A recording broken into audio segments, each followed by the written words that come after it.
Olá, meus amigos, no ar, o podcast do Tribuna 98, Tribuna Cast. Hoje, nosso convidado é advogado, é servidor público federal e também candidato a deputado estadual rumo à Assembleia Legislativa, Dr. Ricardo Gonçalves. Seja bem-vindo, Ricardo Gonçalves. Obrigado, meu amigo Thiago do Tribuna. Sente uma satisfação poder ter a oportunidade de conversar com o nosso público. Vamos conversar hoje sobre a sua trajetória. Vamos falar também sobre um segmento que você conhece muito bem, já dedicou bastante tempo da sua carreira e hoje é o seu principal foco, acredito que na sua candidatura e será também na sua campanha, que é a pesca. Ricardo, você tem 17 anos de experiência como servidor público nessa área. Conta um pouquinho para nós. São 26 anos de serviço público, 17 de Ministério do Trabalho, que me permitiu ter esse contato. Tempo suficiente para a gente saber, Thiago, a importância do processo político, a importância do processo eleitoral, a importância de uma caneta das pessoas que realmente tomam as decisões pelas políticas públicas. Por isso a gente decidiu lançar essa candidatura por um segmento muito específico, do qual nesses 17 anos eu trabalhei, vivenciei e hoje está passando por um momento bem complicado eu diria, de um desmonte da política pública do seguro-defeso. Então, você é de São Luís, é de outro estado, chegou aqui vindo de barco, é filho de pescador. Como foi essa ligação que surgiu com a pesca? O link é o seguinte, eu sou de São Luís, a minha família é toda de Parnaíba, mas eu sou o único nascido aqui. Eu costumo dizer, Thiago, que a administração está na minha veia. Eu estudei o ensino fundamental num colégio de freira, fundamental menor. O fundamental maior, que é aquele da primeira, da quarta e da quinta à oitava. Fundamental maior no colégio de padre. Sim. E depois, já adulto, eu com 18, 19 anos, eu fui para as Forças Armadas. Passei no vestibular para administração na UEMA e descobri que as bases do curso, as bases da ciência chamada administração, é a Igreja Católica e o militarismo. Então eu digo que eu fiz a vida toda um curso de administração que me apaixonou. Passei o cargo de administrador do Ministério do Trabalho, antes, inclusive, de me formar. Isso me permitiu ter esse contato com essa política pública. Por que a pesca? Porque das maiores políticas públicas que eu já tive a oportunidade de administrar, a pesca foi a mais desafiadora, em volume de pessoas e impacto nas pessoas. Você é servidor do Ministério do Trabalho. Do Trabalho. A pesca, ela é vinculada ao Ministério do Trabalho, depois passou para o INSS, depois voltou para o Ministério... Conta um pouquinho aí, porque eu sou advogado também, colega seu de profissão, e não atuo no previdenciário, mas eu tenho conhecimento de que houve uma época no INSS, houve uma época no Ministério do Trabalho, depois voltou. Como é que está hoje atualmente e como é essa história? Cada governo muda esse sistema. Explica um pouquinho para nós. Vamos lá. Eu sou do concurso de 2009. Naquela época, a política pública do seguro-defeso estava passando, o Ministério do Trabalho como um todo, estava passando por uma revisão organizacional, um rearranjo, de fato. A política pública estava crescendo. Hoje, um dos maiores problemas da política pública do seguro-defeso, que traz esse gigantismo, é a representação. Tem representação diversa. Não tem ainda uma formatação definida. Tem colônia, sindicato, associação. Tem cidade que tem várias de cada uma delas. E em 2009 estava nascendo aquilo. Detalhe, as pessoas elas tendem a culpar os operadores da política pública pela situação atual do crescimento. Mas essa desorganização representativa nasceu de uma decisão do Supremo Tribunal Federal. Foi mesmo? Foi a lei do seguro-defeso previa que para dar entrada no seguro precisava ser filiado à colônia, o que viola o princípio constitucional da livre associação.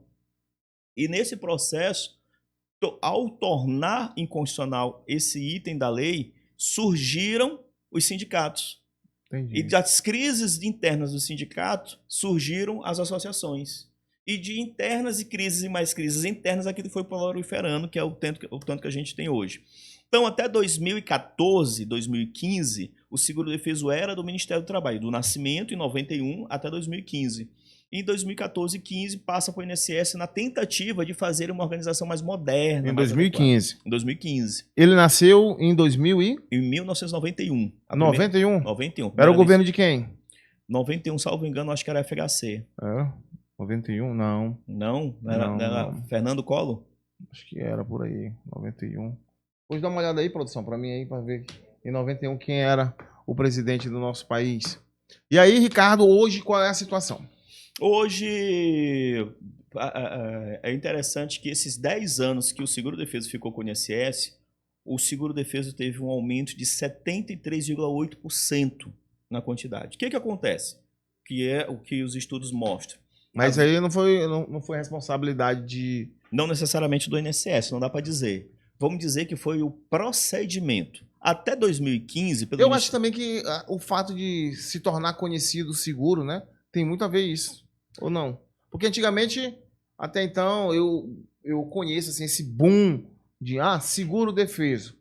Ele tem uns 10 anos. Virou, né, a grande chave. Eu acho que o governo Lula, quando criou o Ministério da Pesca, deu muito visibilidade para o seguro-defeso. Eu posso estar enganado, você que é mais experiente na área, mas a minha opinião, como, de certo modo, leigo no assunto, especificamente seguro-defesa e pesca, eu tenho essa imagem. O que a gente acredita que o que levou à exposição macro da política pública do seguro-defeso era que até 2015, quando era do Ministério do Trabalho, o Ministério do Trabalho ia até as entidades, ia até as cidades, e isso ficava num domínio ali muito pessoal de atendimento. Quando vai para o INSS inaugura um negócio chamado INSS Digital. Ao sistema. E abre para qualquer um requerer via celular. Então, quando há essa inversão entre você, alguém chegar até você para você requerer, e você requerer no teu tempo, do teu jeito, no teu modo, via um aplicativo, aí a coisa expandiu. Mas tu acha que isso não seria um processo natural com a tecnologia? Ou tu acha que facilitou, dificultou ou teve 2 pontos? Isso é um ponto muito interessante da tua pergunta. O problema é que o processo de virtualização, o processo de modernização e o processo de aumento da complexidade desconsidera o público-alvo pescador artesanal. Então, se o pescador artesanal, que é o público-alvo, não tem intimidade com aquela tecnologia, abre-se um franco para quem não é realmente pescador artesanal. E os intermediários. E os intermediários, os chamados atravessadores, vão tomando de conta de todo o processo e o processo acaba indo, muitas das vezes, para quem não é devido. Entendi. Mas, continuando esse processo que a gente estava conversando sobre o retorno, você disse que quando chega no INSS, aumenta o número de cadastro, de pescadores. Era nesse ponto aí que a gente tinha... Houve um aumento de 73,8% na gestão... Fernando Collor, 91. 91, Fernando Collor. Houve um aumento de 73,8% nos 10 anos do INSS e o que ocorre é que neste ano de 2025, ano passado, o governo federal teve que ser confrontado com uma decisão muito pesada. Ou economiza com seguro-defesa que saiu de 4 bilhões para 7,9, ou mantém a política pública com o risco de colapsar a capacidade de pagamento e iniciou esse processo de desmonte da política pública. O governo optou pelo processo de desmonte. Talvez eu seja radical em chamar de desmonte, mas há, de fato, um recomeço da política pública. Vou dizer alguns que eu consigo lembrar de cabeça. Devolver a política pública para o Ministério do Trabalho. Voltar ou criar um processo de entrevista com uma fundação ligada ao Ministério do Trabalho chamada Fundacentro. Passaram a exigir nessa entrevista que o pescador tivesse noção normativa. Aí é demais. Aí é demais. É normativa. Aí normativa. O cara é pescador, ele não é advogado? Não é advogado, isso é exatamente isso que a gente tem defendido. Porque quando uma pergunta chega e diz assim, você vende a sua produção? Aí o pescador, sou artesanal. O peixe não está dando nem para comer, imagina para vender. E aí ele vai, na maior inocência, ele diz não, ele viola de morte, diretamente, uma regra que é o conceito legal de pescador artesanal. Pessoa física, licenciada pelo órgão público competente, ou seja, a pessoa física que tem a carteirinha de pescador, RGP, que exerce a pesca com a finalidade comercial. Com aquela exigência de para ser pescador artesanal perante a lei, exercer a pesca com a finalidade comercial, quem não vende não é pescador, portanto não tem direito ao seguro. Isso Caramba. Arrebentou muita gente. E não se falava isso lá na ponta, nunca. A não ser o que vos fala nas diversas palestras e lives que a gente vinha fazendo. Então, para o Ministério do Trabalho agora. Ministério do Trabalho. Ministério do Trabalho. Pescador é somente aquele que que tem direito ao seguro-defesa é somente aquele que comercializa. É importante a oportunidade que a gente está aqui de levar a informação ao maior número possível de pessoa que você precisa, pescador artesanal, entender que o pescador artesanal, segundo a lei, é a pessoa física com a RGP, portanto tem que estar ativo, que exerce a pesca com fins comerciais, portanto tem que vender a produção. Se não for assim, não tem direito ao Só seguro-defesa. explica para os nossos telespectadores aqui do Tribunal 98 que às vezes não são, o que é RGP.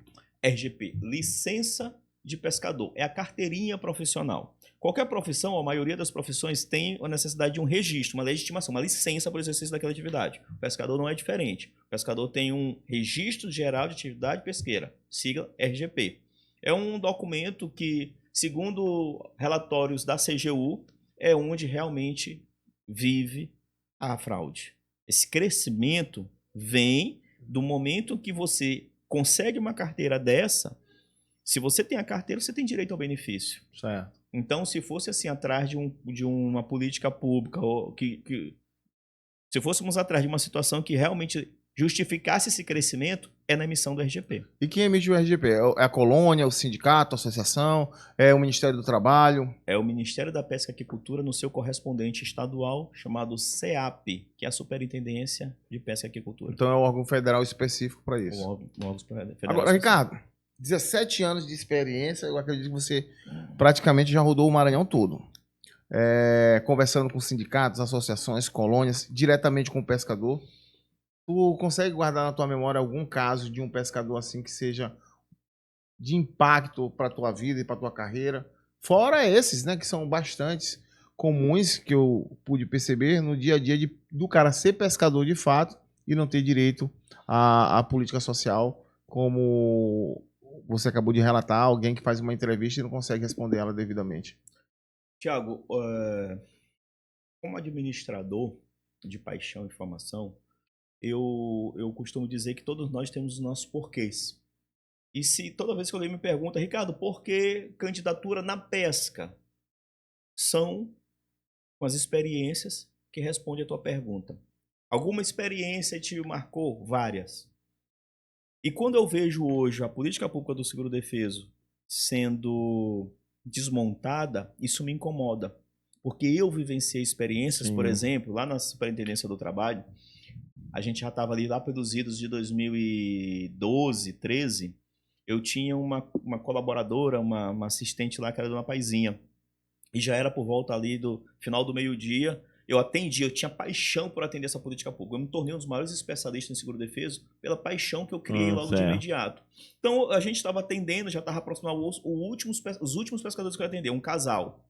Entra um casal, a mesa estava aqui, Dona Paizinha foi lá buscá-los, olha, são os últimos. Eles sentaram e era uma situação que eles me deram a carteira deles, o RG deles, eu abri o sistema, RGP cancelado. RGP, o documento, que é a licença do pescador, responsabilidade da CEAP. E eu disse assim, ó, não é aqui. Cara, quando eu disse isso, Thiago, não é aqui, esse casal ficou branco. Branco. Eu disse assim, porra. O que foi que aconteceu? O que foi que aconteceu? Eles perguntaram, só levantaram e disseram assim, é longe? Eu disse, nós estamos na Coab, a CEAP é no centro, é longe. E eles saíram. Dona Paizinha, vendo aquilo, minha assistente, ela pegou, correu lá, atalhou eles lá no salão, na saída. Ela demora mais ou menos uns 5 a 10 minutos. Quando ela volta se acabando de chorar. Eles iam andando. Eles iam andando e não tinham nem o que comer. Caramba. Eles vieram com o dinheiro, eu me arrepio todinho, vieram com o dinheiro da passagem para ir e voltar. Então são esses pescadores que a gente luta. E é muita gente humilde realmente. Isso que eu ia te perguntar. Tu acha que isso faz quantos anos? Isso tem seus 14 anos, 13 anos. De lá pra cá, mudou alguma coisa, Ricardo? De lá pra cá piorou.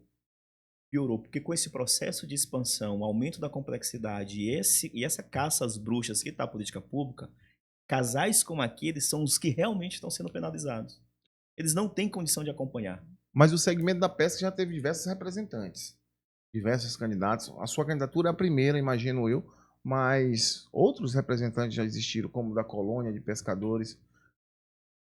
No caso, o que você vê, o que você já viu, na verdade, de algo concreto que esses representantes trouxeram através da política, através de seus mandatos, e o que você pensa em fazer diferente?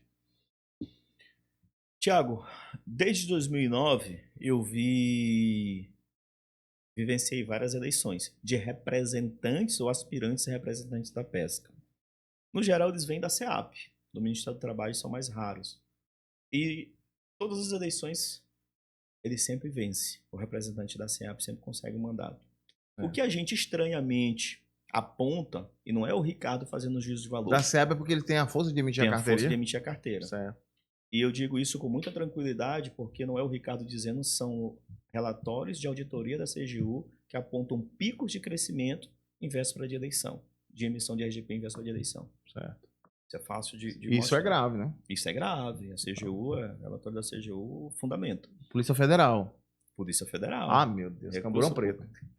E aí? Então, o que a gente vê é assim, por alguma razão, que não cabe a mim aqui julgar, os representantes da pesca, com raras exceções, certo, uma vez eleitos, eles tendem a dizer que o voto não veio da pesca.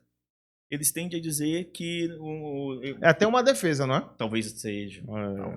Talvez seja uma defesa. Mas isso acontece muito. O compromisso que eu tenho feito é, depois de 17 anos, não são 17 dias, não são 17 meses, são 17 anos de convívio com a política pública, eu estou preparado e vocacionado de coração a defender essa classe em que quer que seja. Não é ser contrário ao combate à fraude, não é isso. É ser favorável à justiça e levar a política pública a quem é devido. Para que casais como esse e outras milhares de experiências que a gente já teve não sejam penalizadas pelo erro dos outros. Nos últimos dias, Ricardo, tem circulado aí uns vídeos, eu acho que existe um embate muito grande, principalmente pelo fato de você agora ser candidato, ter um contato e uma experiência muito grande com o segmento da pesca e com as entidades, mas falando sobre fake news que você estaria soltando. Aí eu vi em seguida, você fez um vídeo rebatendo com documentos. Me diga, o que de fato aconteceu? Nesse processo de reformulação da política pública que o governo federal implementou nos últimos 12 meses, sim, e devolve para o Ministério do Trabalho, cria entrevista, ele fez uma coisa que foi um pouco mais dura, mais radical. Ele, através de sucessivas portarias, cancelaram ou suspenderam inúmeros RGPs em todo o Brasil. Você tem uma ideia, aqui no Maranhão, mais da metade das licenças dos pescadores foram suspensas ou canceladas. Significa que a gente perdeu aqui no Maranhão mais da metade da capacidade de resposta sobre o seguro-defeso. Então, pode continuar. Nesse meio tempo, nós buscamos na justiça, através de uma federação, eu sou também advogado, então a gente teve uma colaboração com uma federação de pescadores que pleiteou na justiça a reativação desses RGPs mediante esse processo, de modo coletivo, uma ação coletiva. Certo. E uma outra federação, ligada ao deputado Edson Araújo, ao Vômer Araújo, a FECOPEMA, também pleiteou e conseguiu. A FECOPEMA conseguiu o primeiro. E a FEPEMAR, que é essa nossa federação ligada a nós, assim, que a gente tem uma colaboração, conseguiu depois. Mas as duas têm um objeto igual, de apresentar as listas RGP suspensos para a Justiça Federal. Certo. Só que quando a Justiça encaminha e o Ministério da Pesca começa a reativar, o Ministério da Pesca reativa naturalmente os RGPs que estavam com recurso administrativo, naturalmente as pessoas que pleitearam dentro dos prazos. Então, acabou que vários RGPs começaram a voltar a serem reativados e ficou naquela, foi ação de quem? Foi ação de um, foi ação de outro. Foi bem e eles queriam uma exclusividade, era isso? Eles queriam uma exclusividade e assim, a gente fez uma defesa... Com finalidade eleitoral. A intenção nossa sempre foi de comemorar. O vídeo que eu gravei foi comemorando, parabéns, fico feliz de estar participando disso. E os caras atacaram uma fake news que eu não posso precisar se veio oriundo de lá da FECOPEMA, mas eu me defendi com base na questão legal, porque, na verdade, você trouxe uma ampliação para um direito que já estava sendo conquistado. Ampliou isso, né? Ampliou. E isso é interessante tu falar, porque a pesca ela sempre teve das 4 operações da matemática, sim, a pesca sempre conheceu só a divisão. Então nós estamos aqui para somar. Então, quando uma federação tem o mesmo objeto para expandir, aí vem a outra federação dizendo, não, exclusividade. E não era essa a nossa intenção. Nós estamos para somar, para atingir o maior número possível de pessoas. Ricardo, agora sim, me parece que os problemas da pesca artesanal, elas sempre surgem com uma lei. Porque quando você... É normal, né? Sempre essas mudanças, atualizando as normas, e toda vez que se atualiza, gera uma avalanche que acaba gerando problemas, e aí o pescador muito vulnerável, na maioria das vezes, muito humilde, principalmente com a tecnologia, acaba favorecendo também aí os que você chama atravessadores. Por que isso? Porque é uma necessidade todo tempo estar mexendo nessa lei? A política pública federal, ela tem, por uma questão de exigência legal, a sua base normativa em leis, decretos, portarias. Nesse processo de combate à fraude, eles estão buscando, o governo federal tende a buscar sempre fundamentar suas ações e leis. E vem alteração atrás de alteração, sempre buscando esse enrijecimento. É sempre uma caça gato contra o rato. Gato contra o rato, exatamente. O que é que tem acontecido, Thiago? Cada vez que o governo federal adota uma medida de combate à fraude, ele adota uma medida deixando cada vez mais o verdadeiro pescador fora do processo. E esse enrijecimento, essa caça às bruxas, esses processos mais rígidos, eles têm, ao nosso ver, extrapolado. Sim. E eu te explico por que a extrapolação. Então, um exemplo. Antigamente só se pagava um recolhimento de GPS, a guia previdenciária, que certo. agora é DAI. Agora vai ter que pagar um por cada mês que não é defeso. Antigamente só se fazia o relatório de exercício de atividade pesqueira comprovando que você está exercendo atividade, uma espécie de prestação de conta do Ministério da Pesca, uma vez por ano. Certo. Agora tu tem que fazer todos os meses. Antigamente você autodeclarava quase tudo em relação à pesca. Agora tu tem que autodeclarar, tu tem que provar, tu tem que pagar, tu tem que fazer toda uma manutenção. E o que a gente tem defendido é que quando você começa a tirar o direito do pescador verdadeiro, aí já extrapolou. Ano passado, para você ter uma ideia, vários pescadores tiveram seu seguro-defeso concedido, certo. mas não foi pago. Por quê? Porque o governo federal, através de uma medida provisória, disse que eu só pago até enquanto meu braço alcançar, até enquanto o orçamento der. Ele criou uma dotação orçamentária, isso ainda existe. O governo federal, uma política pública de substituição de renda, deu limite de gasto. Quer dizer que quem chegar por último, por mais que esteja proibido de exercer atividade, não recebe o seguro. Ricardo, me parece que nessa disputa entre a instituição e, lógico, existe aí a página negra, né, que tira proveito disso, fraudadores e assim por diante, acaba esmagando o pescador. Mas isso se deve também, me parece, por uma situação que foi criada, o seguro-defesa, mas ninguém tem a ousadia de acabar com isso, porque é um benefício social. Mas estão tentando, no meu ponto de vista que você está falando, limitá-lo. Asfixiá-lo. Eu acho que é o melhor verbo. Estão asfixiando a política pública até as pessoas desistirem. Para ter uma ideia, 20% dos pescadores do Maranhão deixaram de requerer o seguro do ano passado para esse ano. 20% E não são pessoas, não são aí fantasma, fraude não, né? Não, são pescadores de fato. Não tem como a gente saber, mas 20 pessoas já ficaram assustadas e muito provavelmente são pessoas pescadores de fato. Porque eles olham para aquilo, eles já vêm em pânico. Tiago, eu vivenciei mais de 6 anos, convivo direto com essa política pública, como chefe. O pescador, quando ele chega na frente do servidor, naquela época, ele se tremia todinho. São pessoas tão vulneráveis e tão humildes que elas têm pânico de autoridade. E elas pensam que ali o servidor está como autoridade. Quando vem uma entrevista agora para perguntar coisas que ele acha que não sabe, ele nem vai. Ele nem vai. E esse seguro-defeso do ano passado, por conta dessa dotação orçamentária que eu te falei, que é esse limite, o governo federal não pagou. Quando chega este ano de 26, voltou o orçamento, pagou. E sabe o que ele disse? Ele já tinha sido analisado, concedido, já estava com carta. Só não pagou por falta de dinheiro. Ele chega esse ano. Vai pagar dobrado? Vai pagar dobrado? Não, nem pagou, porque ele chega e reanalisou com base na situação atual. E se na situação atual, lembra que eu falei que vários RGPs foram suspensos? Eles pegavam todos esses com RGP suspenso e disseram assim, agora está suspenso, não paga. Aí o advogado diz assim, mas ano passado estava ativo, o fato gerador foi lá no passado. Isso, perfeito. E estava ativo. Mas o governo disse assim, ó, mas eu não pago. Está suspenso, então não é pescador. Mas como é que ele vai pagar se... eu falo o pescador que está com o RGP suspenso porque não fez o pagamento. Se ele não foi proibido de pescar, se ele não recebeu o seguro-defeso, aí ele já tem dificuldade na renda dentro de casa. Ou seja, ele lá no passado foi proibido de pescar, cumpriu a obrigação dele, foi penalizado por uma questão de falta de recurso, dotação orçamentária, quando chega esse ano que ele tem a esperança de que vai resolver, não, o teu RGP está suspenso hoje e não recebe. São essas injustiças que estão me motivando a estar aqui na defesa técnica por esse segmento.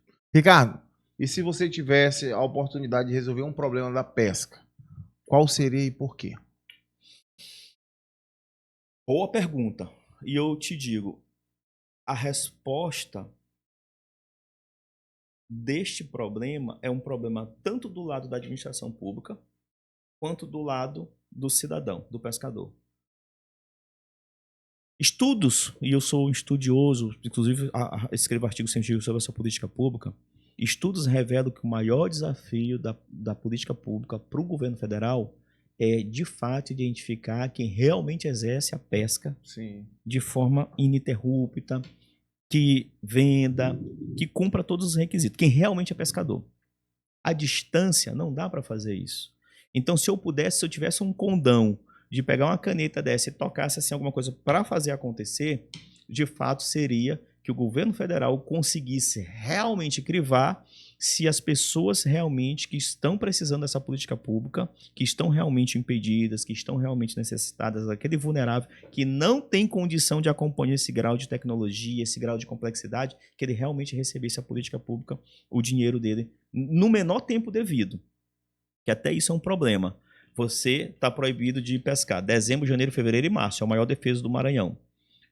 Hoje, acredito que por volta só de 25% dos pescadores já receberam o seguro-defeso.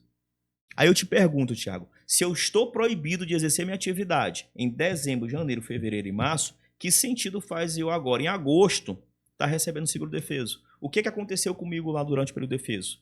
Ou eu quebrei a piracema e pesquei, Sim. Ou eu não sou pescador, tenho uma outra renda, Sim. Ou eu passei fome. De uma das três. Vem cá, o pescador ele pode receber o Bolsa Família também? O pescador pode receber o Bolsa Família, sem problema. Pode ter Tem previsão legal. Né? Teve um ruídozinho na época da pandemia, na época não podia, mas isso já foi superado. Talvez um programa deve estar segurando o outro, só pode. Mas assim, a coragem que eles têm de fazer com o pescador, eles não tem coragem de fazer isso com o Bolsa Família, né? Perfeitamente. E nem com nenhuma outra profissão.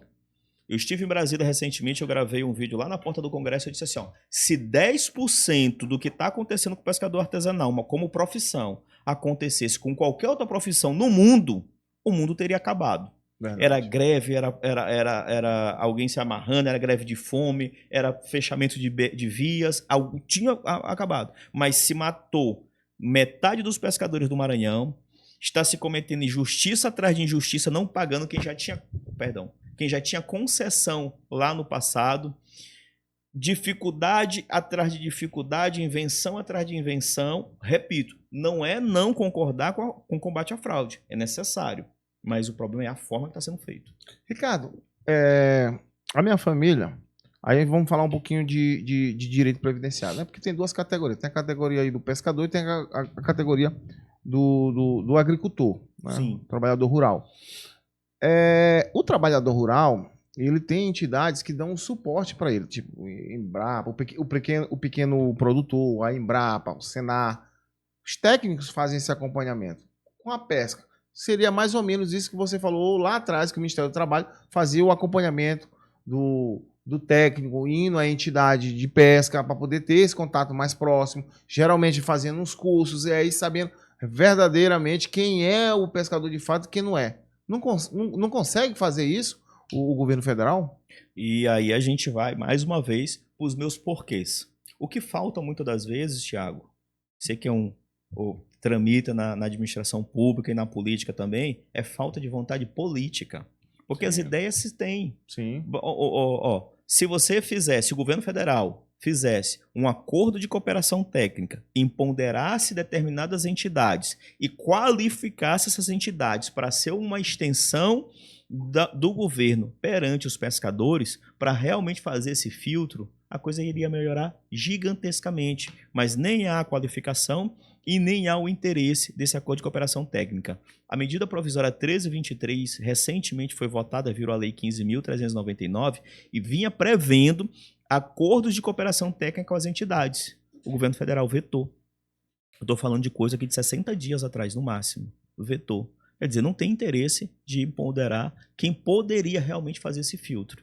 E aí, qual seria a bandeira do Ricardo, candidato a deputado estadual na Assembleia Legislativa, em poder trazer as melhorias para o pescador e benefícios?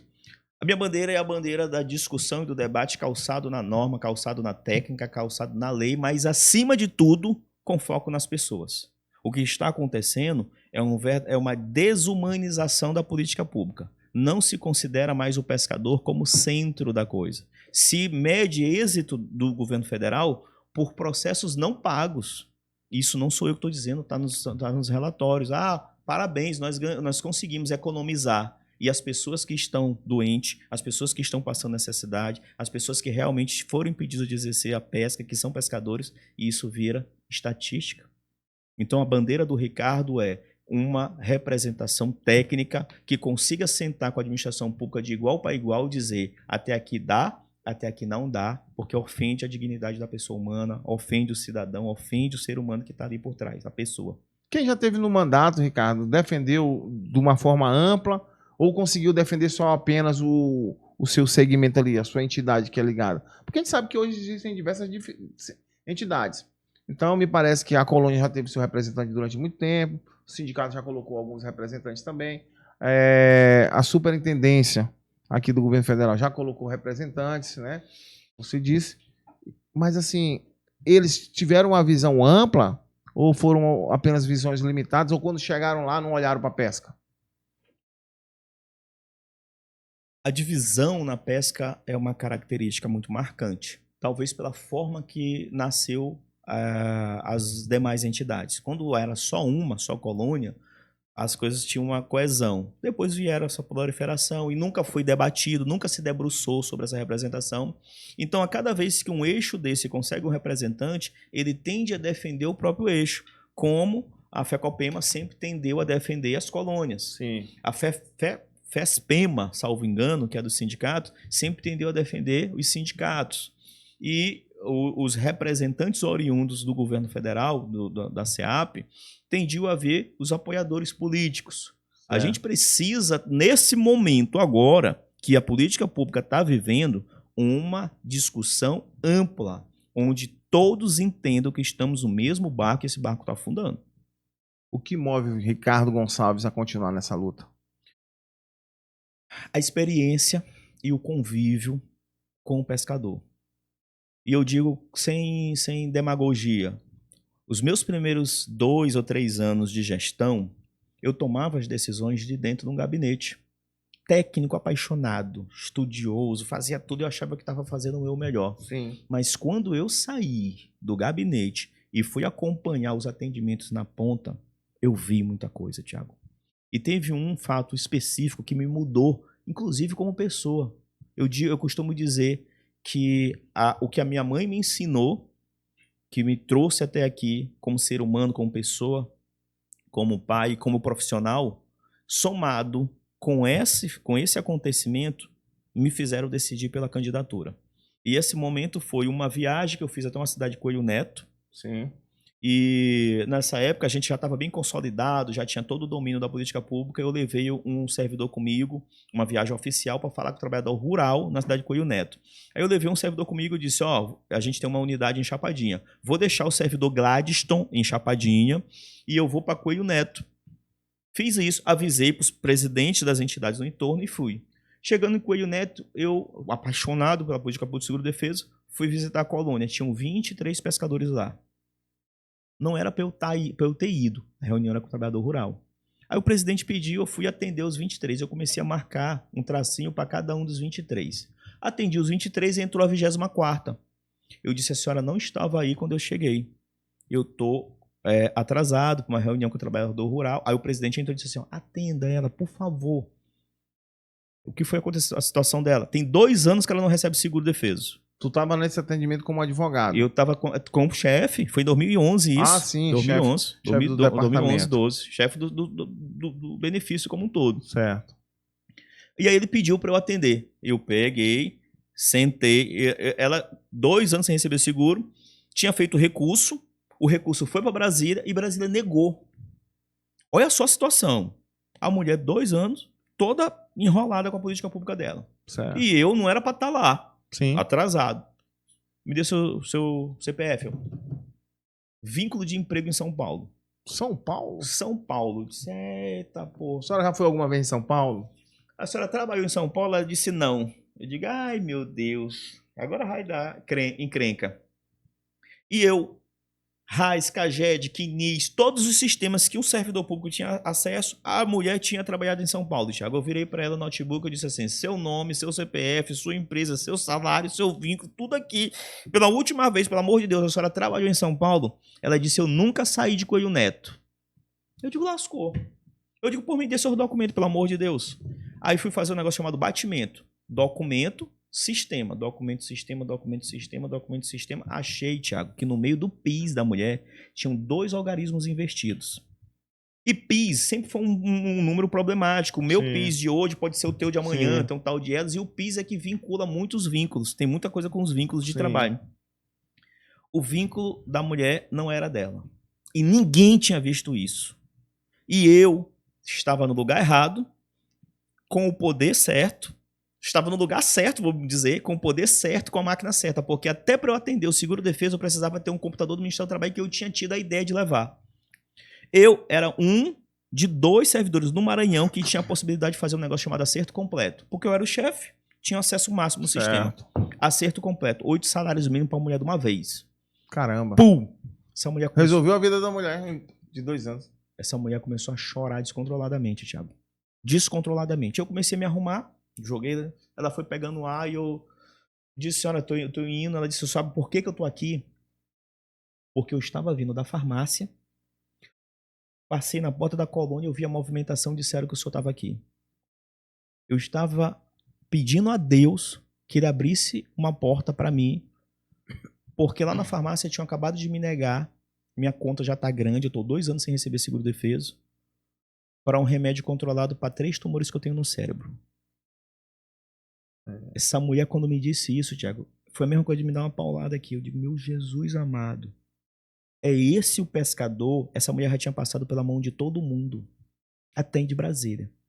E ninguém viu um número trocado. E significou 8 salários mínimos com uma mulher com 3 tumores que tem no cérebro. Você já viu se eu fosse só mais um? Verdade. Verdade. Ricardo, e isso me deixou curioso. Hoje em dia, a entidade pública, ela continua fazendo esse trabalho que você realizava lá atrás? Você vê hoje pessoas responsáveis pela política pública com um trato direto com o pescador lá na ponta? Ou é o pescador que tem que ter aquele sacrifício da história que você contou também de viajar com fome, só com o mínimo para poder tentar resolver e não conseguir resolver? Não existe mais essa motivação da administração pública pelas pessoas. A ideia agora é economizar. Essa preocupação era um modo de trabalho do Ministério do Trabalho. A nossa função era ir até lá. Sim. Hoje, o pescador ele inicia o processo virtualizado. Ele tem que requerer, quer seja numa plataforma, num computador, quer seja no celular, pelo aplicativo Emprega Brasil, então, ou pela carteira de trabalho digital. A partir daí, quando o problema já nasce, quando o processo já nasce com problema, ele já se embanana. E ele tem que se virar para provar para o governo federal que aquela notificação é indevida, preencher um recurso, fazer um acerto, um mundo de informações. Eu já estou há tempo suficiente tentando ser luz nesse processo todo. Então eu faço live, eu faço palestra, eu faço curso, eu tento traduzir todas as dores. Hoje você é o maior especialista na área, sem dúvida. Inclusive, até pela sua capacidade técnica, que a gente já observou que algumas pessoas chegaram aos seus mandatos pelo fato de estarem como políticos em um cargo. E você não, você faz o sentido inverso. Você é um técnico que esteve num cargo, que continuou com a sua capacidade técnica e administrativa, contribuindo com o pescador. Seja como servidor público, seja como agente político, seja como um advogado. Agora, Ricardo, se você tivesse a oportunidade de conversar com um pescador hoje, o que você diria para esse pescador em 1 minuto? Por todo esse meu histórico, todo esse meu convívio de tentar trazer para o pescador artesanal, pegar na mão e trazê-lo para um nível de entendimento que a administração pública exige, eu decidi fazer o processo inverso. Eu agora estou deixando de trazer as traduções, as soluções e as determinações de Brasília para o pescador e decidi pegar as dores do pescador e levar para a administração pública como deputado. E o que eu posso dizer para o pescador é: confie na minha paixão, confie no meu engajamento, confie na nossa qualificação e confie, acima de tudo, na nossa vontade de fazer o melhor pelas pessoas. É isso aí. Ricardo Gonçalves, candidato a deputado estadual. Ricardo, eu quero te agradecer por ter aceito o nosso convite. Um papo muito interessante, muito importante para você que é pescador. Ricardo tem um conhecimento muito grande. Desejo que você tenha toda a sorte do mundo nessas eleições. Eu acredito que a pesca precisa muito de um representante apaixonado pelo setor, porque até então só apareceram pessoas para tirarem proveitos. Mas você, como é uma demanda que vem da pesca, e isso que é o interessante. Eu observei já há algum tempo acompanhando a sua carreira, a sua trajetória na pesca. A sua eleição, a sua candidatura, ela nasceu de uma demanda da ponta do pescador. E é essa a candidatura verdadeira. Não é quando você se coloca como representante, mas quando aquele público, aqueles eleitores pedem, vá lá e nos representa. E eu tenho certeza que foi isso que aconteceu com você, porque já vi você fazendo diversas palestras, diversas lives. Fico muito feliz pela sua participação aqui hoje, esclarecedora para muitos que nos acompanham, e eu gostaria que você pudesse deixar as suas considerações finais. Por todas as frustrações que o segmento da pesca e os representantes já tiveram do processo político, nos permita mostrar que pode ser diferente e nós iremos defender a ferro e fogo, com unhas e dentes, com toda a técnica e toda a qualificação de conhecimento normativo que a gente tem, esse segmento, porque a gente conhece as dores de vocês. Nós vamos defender, custe o que custar. É isso aí. Ricardo Gonçalves, candidato a deputado estadual no talento. Tatalento ao poder. Eu vou ficando por aqui. A minha gratidão. Tchau e obrigado. Valeu. Valeu.